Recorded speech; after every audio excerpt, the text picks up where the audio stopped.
श्री सिद्धभैरवाय नमः. बघा, महाभारतामध्ये कोण होता? दुर्योधन. आणि दुर्योधन कसा होता? पायाळू होता. पायाळू होता म्हणजे त्याच्यापाशी काय आहे? धन ही चालून यायचं. आज जगापाशी जेवढी संपत्ती आहे ना तेवढी त्याचीच. माझं आहे ते माझं आणि त्याचं आहे ते माझं. आज ह्या वृत्तीचे लोक आहे जगामध्ये. माझं आहे ते माझं आणि त्याचं आहे ते माझं आणि त्याच्यापाशी धन चालून यायचं. म्हणून त्याच्यापाशी सगळं सैन्य किती होतं? 11 अक्षणी. का? धन. आज पैशावाल्याच्या बाजूला लोक जास्त आहे, गरीबाच्या बाजूला नाही. पांडवाच्या बाजूला किती होतं? 7 अक्षणी. आणि मग तो पायाळू होता आणि ज्या वेळेला पांडवांच्या घरी यज्ञ केला त्या यज्ञाच्या टायमाला त्याला काम काय दिलं? जे आलेले लोक आहे, ब्राह्मण आहे, त्याला काय द्यायचं? दान द्यायचं, दक्षिणा द्यायची. आणि ती धन होतं ना तिजोरी, त्या तिजोरीत त्याला ठेवायचं.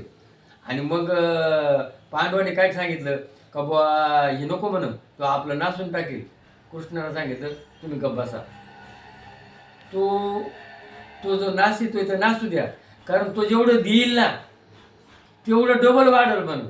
आणि मग त्याच्या मनात कपाट होतं. तो काय करायचा? यांचे हसू व्हावा म्हणून तो लोकांना डबल द्यायचा. तो जेवढं डबल द्यायचा तेवढं इकडं डबल वाढायचं. आजही लोक काय करतात? ही जी वाईट वृत्ती करू राहिली ना आणि ती डबल होऊ राहिली. म्हणून निसर्ग आज शिक्षा देऊ राहिलाय. तुम्ही जगाचं वाईट करता ना तर तुमचं वाईट होऊ राहिले. ज्या वेळेला आपण दुसऱ्याचं वाईट करतो ना त्यावेळेला आपलं वाईट होतं. तसा तो दुर्योधन धन वाटायचा पण इकडं धन डबल व्हायचं. आणि मग तो पायाळू असल्यामुळं कोणची गोष्ट आहे ना जी अतिरेक होते ना ती दुःखाला कारणीभूत होती. आणि मग तो ज्या टायमाला त्याच्या आईने काय सांगितलं, तुला मी आमर करते, तू उद्या काय कर, उघडा ये म्हणून, अंगात कपडा घालायचा नाही.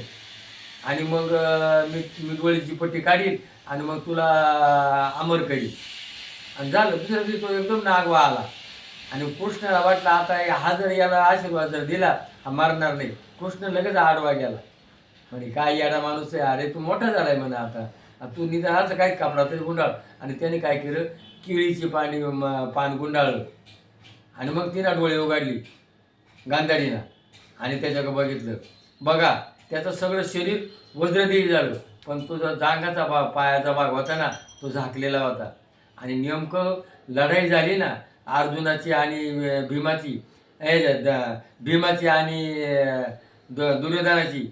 त्या टायमाला त्याने काय केलं? कृष्णाने अशी खून केली.